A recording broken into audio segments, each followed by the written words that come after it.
आपने बस ये डालना है command new sections added in BNS and BS से। और आपके सामने जो भी ये सेक्शंस हैं, ये अल्ट्रा इंपॉर्टेंट सेक्शंस हैं।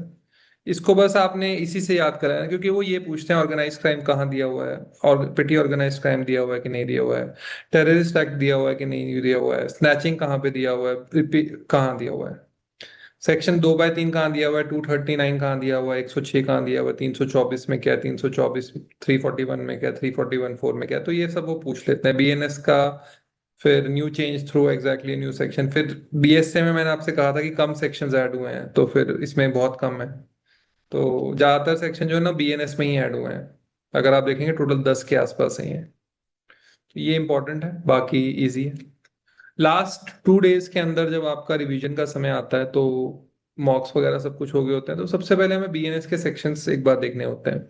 फंडामेंटल राइट्स को एक बार रिवाइज करना होता है, directive principles of state policy को रिवाइज करना होता है, फंडामेंटल ड्यूटीज को रिवाइज करना होता है। प्रेसिडेंट और प्राइम मिनिस्टर का जो यूनियन पार्ट फिफ्थ है, यूनियन का जो चैप्टर है ना पार्ट फिफ्थ, वो करना होता है रिवाइज और कंप्लीट करना होता है, क्योंकि उसमें कोरम पे, बजट पे क्या बोलते हैं बजट को, वो सेक्शन आर्टिकल्स लगभग 100 के आसपास आर्टिकल्स हैं उसमें, क्योंकि 52 से लेके 148 152 तक 151 तक आर्टिकल्स हैं। कॉम्पिटिटर ऑडिटर जनरल का भी 148 तक है, वो एक बार पढ़ना ही पड़ता है आपको, लास्ट डे पढ़ना है आपको ये।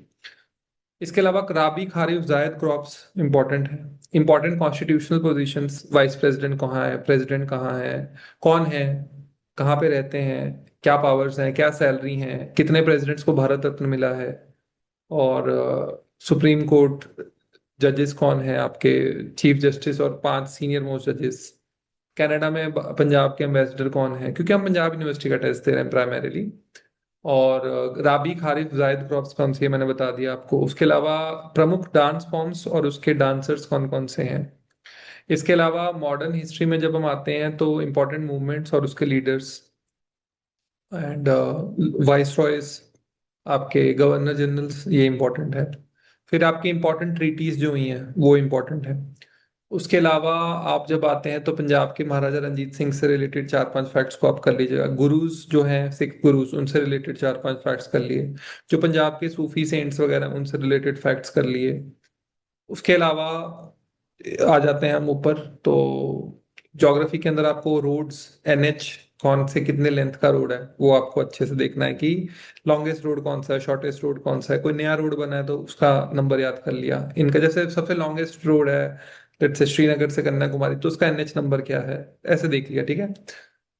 इसके अलावा पोर्ट्स ऑफ इंडिया, कितने भारत में पोर्ट है मेजर, पैराडीप है, विशाखापट्टनम है, ये क्या, कहाँ, कौन से स्टेट के अंदर है, वो देख लिया। इसके अलावा सबसे ज्यादा बारिश कहाँ होती है, सबसे ज्यादा सूखा कहाँ पड़ता है, सबसे बड़ा डिस्ट्रिक्ट कौन सा है, सबसे छोटा डिस्ट्रिक्ट कौन सा है, कहाँ पे सबसे ज्यादा जेंडर डिस्पैरिटी है, कहाँ पे सबसे ज्यादा जेंडर न्यूट्रलिटी है, सोशियो इकोनॉमिक फैक्टर्स में नंबर 1 स्टेट कौन सा है, स्वच्छता भारत में स्टेट कौन सा नंबर 1 है। ये जो मैं आपको बताता जा रहा हूँ ये आपके पेपर के क्वेश्चन है।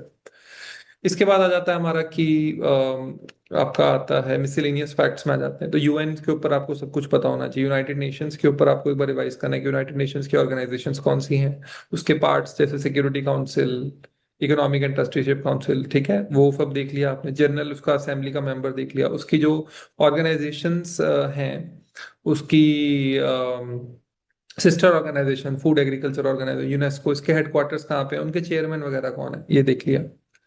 इसके बाद आते हैं मोदी के ऊपर। मोदी की स्कीम्स कौन सी हैं इंपॉर्टेंट 2014 से, list of important schemes of BJP government, वो सारी 12 साल की इंपॉर्टेंट स्कीम्स देख ली। पिछले साल जो लॉन्च हुई हैं वो देख ली।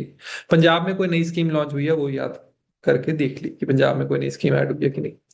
इसके बाद हम आते हैं अपने पॉलिटी हो गया, हिस्ट्री हो गया, इकोनॉमिक अपना ये ज्योग्राफी हो गया आपका। रिवर्स ऑफ इंडिया पे आते हैं और एक इन्वायरमेंट रह गया। रिवर्स ऑफ इंडिया देख लिया आपने, उनकी सोर्सेज क्या है, कहाँ पे वो खत्म, नर्मदा और ताप्ती जैसे वेस्ट फ्लोइंग रिवर्स हैं, ठीक है, सॉरी, हाँ वेस्ट फ्लोइंग रिवर्स हैं, बाकी सारी ईस्ट फ्लोइंग रिवर्स हैं जनरली।